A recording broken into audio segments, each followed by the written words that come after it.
Number 3, Daniel Penny. That's right, folks. Former Marine Daniel Penny was acquitted in New York City subway chokehold trial. He had been charged with second-degree manslaughter and criminally negligent homicide in the death of one Jordan Neely. Which I'm not going to dive too much on that specifically. It was a psychotic act. He's a fucking psycho. Criminal justice system is psychotic as well. But what I would like to do, folks, is quickly compare news cycles between these two things.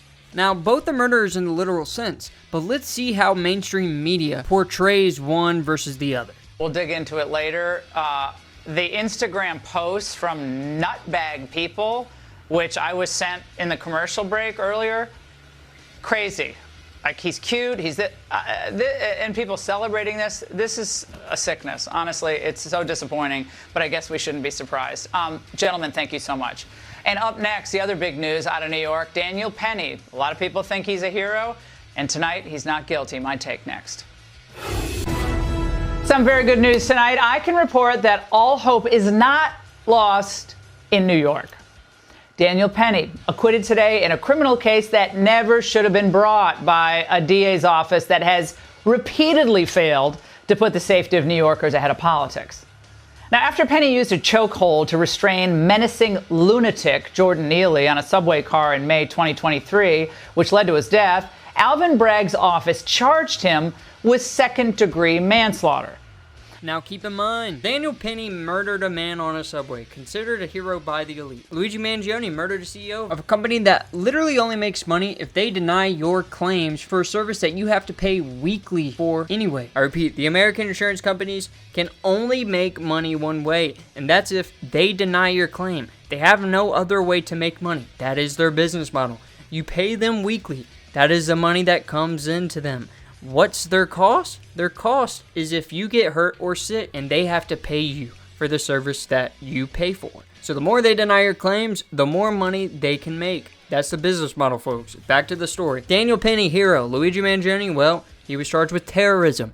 Now, big legacy media outlets are scrambling to manufacture your consent into being spooktown by this, guys. You know how many healthcare CEOs die in other first world countries? That's right, folks. 0 healthcare CEOs get murdered in other industrialized countries because other industrialized countries don't have healthcare CEOs. They just provide the service for them. It's a human right in other first world countries that if you get sick and you're a citizen, you are taken care of in some way. Imagine, folks, just going to the hospital, not having to worry about a bill coming in 2 weeks later that then has to go to collections because you can't afford it? Yeah, only here in America do you have to deal with that. Wait, this just in, I already did that bit. Look at how all the affluent anchors who are all born into families of tycoons react when they realize that they too now have to worry the same way a 4th grader has to worry when they got school shooter drills. Anderson Cooper, Vanderbilt. Tucker Carlson's family owns Swanson's Frozen Foods. Chris Cuomo, he's an Italian.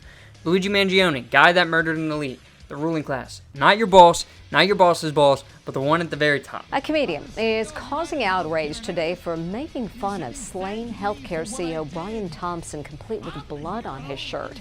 As Amber Cogliano report, it is being lambasted online with pretty much everyone calling it tasteless. Terrorism charge. Perp walk by the fucking mayor like it's a Christopher Nolan film.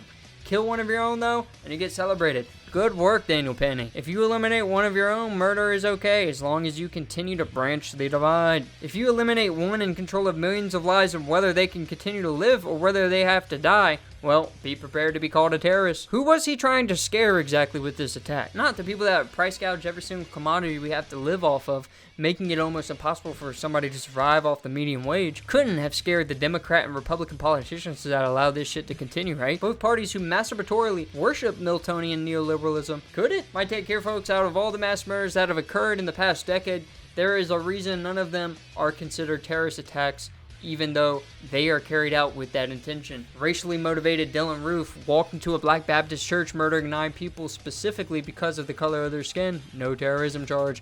James Home walked into a movie theater and murdered 12. No terrorism charge. Recognize who you are, where you come from, and figure out what you believe in.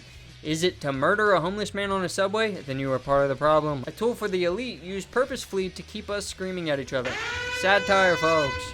What makes capitalism work is the fact that if you're a able-bodied young person, if you refuse to work, you suffer a fair amount of agony. And it's because of that agony that this